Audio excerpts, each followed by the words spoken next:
Bureaucracy को बनाया गया था लोगों की सेवा करने के लिए, देश की सेवा करने के लिए, चीजों को बेहतर बनाने के लिए। मगर सोचिए, अगर ब्यूरोक्रेट्स केवल अपने ही फायदे के लिए काम करने लगे तो कैसा होगा। ऐसा हुआ है। दरअसल दैनिक भास्कर की एक रिपोर्ट, एक जांच सामने आई है जिसमें पता चला कि लगभग 50 IAS IPS अधिकारियों ने 2.03 हेक्टेयर जमीन भोपाल के गांव में खरीदी, लगभग 5.5 करोड़ की लागत से। 5.5 करोड़ उसकी वैल्यू थी जब ये खरीदी गई।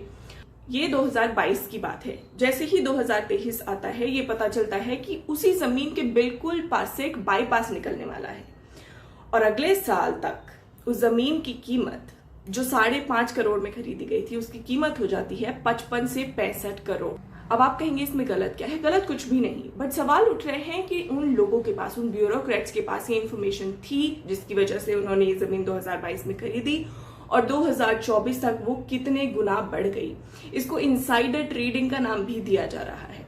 और प्रॉब्लम इस बात से नहीं है कि उन्होंने इन्वेस्ट करा और उन्होंने कमाया। प्रॉब्लम दरअसल इस बात से है कि जहां नॉर्मल आम लोग कुछ गज जमीन के लिए अपनी पूरी जिंदगी लगा देते हैं, वहां ब्यूरोक्रेट्स के पास ऐसी इंफॉर्मेशन है जिसका वो इस्तेमाल अपने फायदे के लिए कर रहे हैं।